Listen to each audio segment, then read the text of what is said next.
Olá, bom dia amigos e amigas do canal Dica de hoje. Meu nome é Daniel Nigri, hoje aí final de semana e vamos falar um pouco sobre essa semana que passou na Ibovespa. Recebi muitas mensagens, pessoas aí com medo, pessoas que estão realmente em pânico e que querem saber um pouco mais sobre a bolsa, qual o caminho que ela deve tomar agora, o que eu estou achando sobre isso.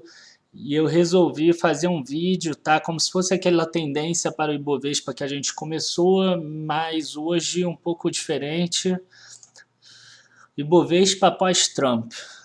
Quais são as implicações que isso podem causar na bolsa, tanto de curto prazo quanto de longo prazo? O que pode acarretar isso em relação à bolsa de valores de forma geral?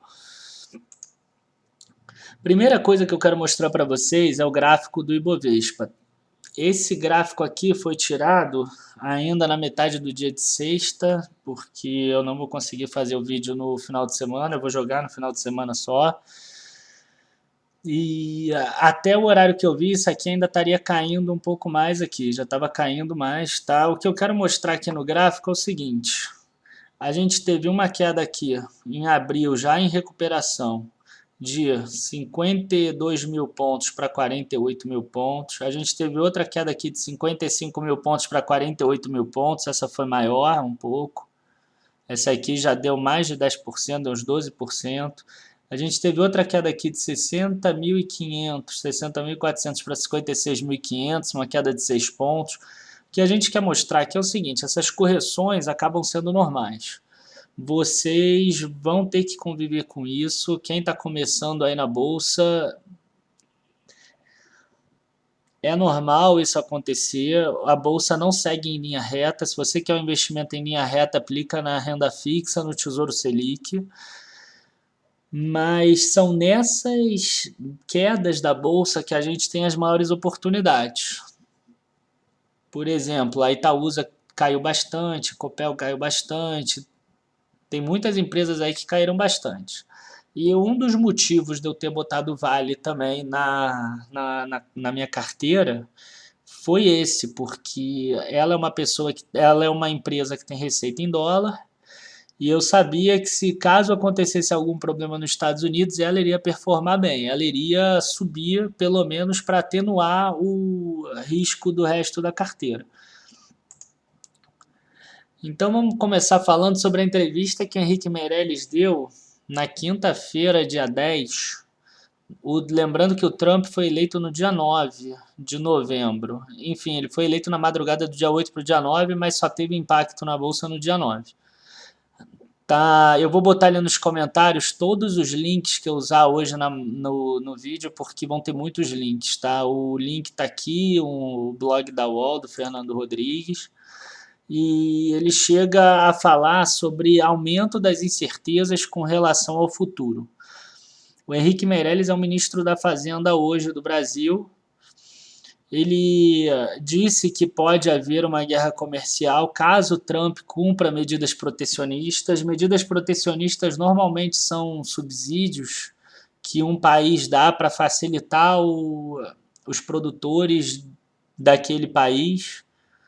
Então, imagina que os Estados Unidos pare de cobrar um imposto para um produtor de alguma coisa, de uma outra coisa, e aí eles teriam um ganho em relação aos produtores externos, né? Porque todas as commodities elas são negociadas no mercado internacional e tem o preço em dólar.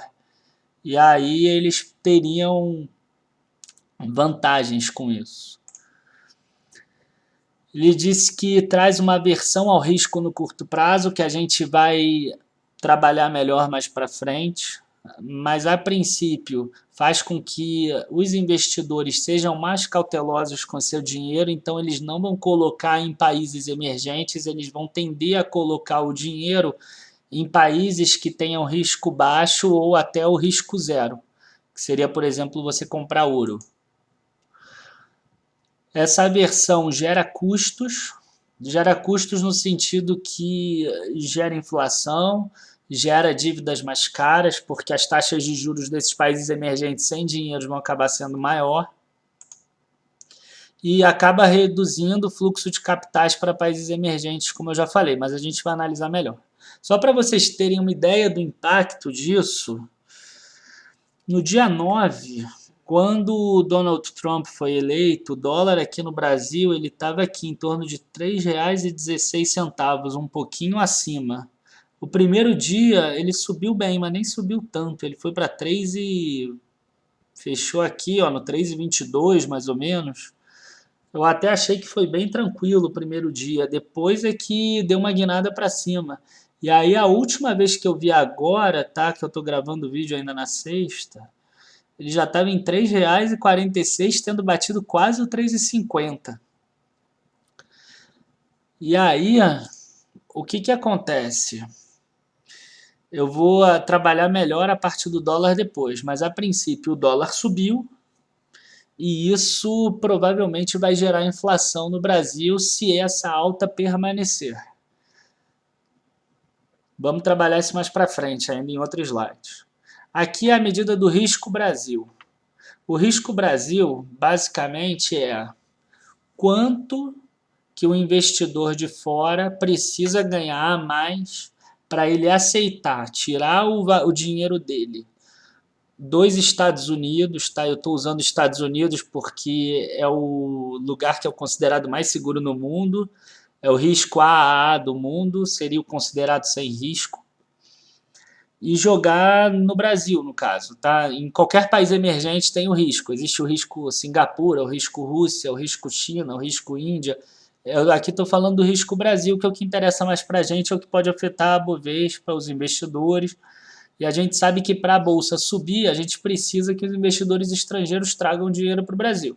Na hora que eles tiram o dinheiro do Brasil, o dólar sobe até pela oferta e pela demanda, e aí o que acontece? A Bolsa acaba caindo também, porque eles vendem mais ativos. E a gente vê que o risco Brasil ele estava vindo numa trajetória de queda, ele veio em fevereiro, estava em 550 pontos, e 550 pontos, o que significa 550 pontos? Significa que o investidor estrangeiro quer um retorno real, real é já descontado a inflação, de 5,% a mais do que ele teria no país sem risco. Exemplo, nos Estados Unidos. A gente também vai ver mais para frente isso.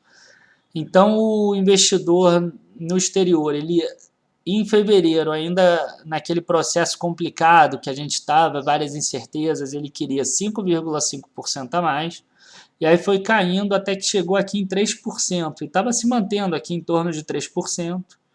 E aqui o último número que a gente tem é o 4/11. Na verdade tem outro gráfico até 8/11, mas ainda não pega o Trump. Eu tenho certeza que esse risco já subiu aqui para 350, tá? Ou até para perto de 400. Então, o que significa? Que agora, em vez de 3%, além do país sem risco, o investidor vai querer em torno de perto de 4%. Mas a boa notícia é que, como vocês podem ver, esse valor é muito volátil. Ele sobe e desce de acordo com as expectativas do mercado, igual a bolsa, a perspectiva. Então, hoje está nisso, talvez mês que vem já tenha voltado para o 300 ou tenha até baixado do 300. Entendeu? Porque a gente pode perceber, pode ver, pode achar que às vezes o Trump não é todo esse problema que estão pintando aí. Então vamos entender um pouco. Vamos entender número 1. Quando o mundo está em pânicos, o mundo está com incertezas, que é o caso desses últimos 2 dias ou 3 dias, se vocês preferirem, os investidores vão preferir colocar o dinheiro dele em ativo de menos risco, como o dólar, os títulos do Tesouro Americano ou até o ouro. A gente teve o maior volume de ouro do Ibovespa aí no dia 10, 35 quilos de ouro foram comercializados nesse dia, por exemplo. Só para vocês terem uma ideia que até os investidores daqui mesmo, eles tentam fazer isso.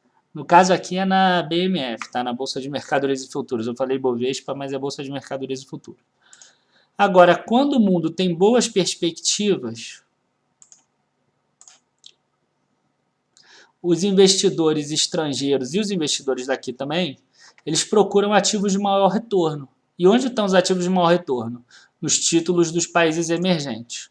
E aqui a gente vê de novo aquele aquele trade-off, né, que a gente sempre fala de risco e retorno, ó.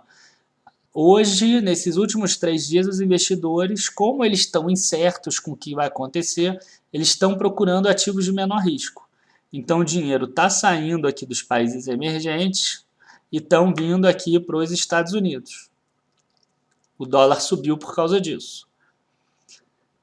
Quando essa incerteza passar, o dinheiro vai voltar para cá, para os ativos de maior retorno. É o que a gente trabalhou ali no vídeo risco versus retorno também. Agora vamos entender parte 2. Se o dólar sobe, sobe a inflação. Aí você fala assim, eu nem me importo com isso, eu não vou viajar, eu já ouvi isso, tá? Então eu tô falando isso. Isso é a maior asneira que existe, porque, vamos supor, o pão que você compra na padaria, ele usa trigo. O trigo é uma commodity que é vendida no mercado internacional. Então, se esse trigo, vamos supor, vale X dólares e o dólar aumenta 15%, o produtor de trigo ele pode preferir vender para o exterior do que vender aqui no mercado nacional, se o cara do mercado nacional não quiser pagar esse valor novo. Então, o dono do mercado aqui local, ele é obrigado a pagar esse preço mais caro por causa do dólar. Então, afeta toda a nossa vida, afeta o teu pão, afeta qualquer derivado de qualquer commodity, afeta a carne, afeta o café, afeta os grãos, afeta a soja, afeta tudo. O dólar subir, sobe a inflação e principalmente afeta os combustíveis. Aí você vai falar assim, mas eu não tenho carro. Mas o produto chega no mercado pelo caminhão. O caminhão usa diesel, usa gasolina, usa petróleo. Então, sobe o frete.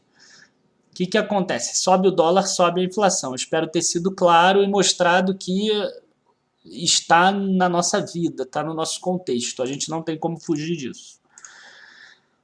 E aí o que acontece se subir a inflação? O Banco Central pode acabar não conseguindo reduzir os juros. E se ele não consegue reduzir os juros, as empresas elas não conseguem fazer os investimentos dela, porque as dívidas para ela pegar e fazer os investimentos acabam sendo mais caras. Então a economia demora mais para se recuperar.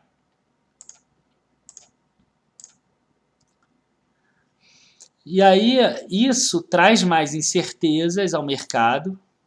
Foi o que aconteceu na fala de quinta-feira do Henrique Meirelles, do ministro da Fazenda, trouxe mais incerteza para a Bovespa, e isso retira o fluxo de capitais do país, né? O fluxo de capitais que viriam para o país, eles não vêm mais. Ou senão, eles não são alocados na Bolsa de Valores, são alocados em ativos estratégicos, como o dólar e o ouro, que a gente já viu. E essa saída de fluxo de capitais do país, com o problema que a gente está de déficit público, faz com que suba o dólar. E esse contexto todo é alimentado. O que a gente precisa?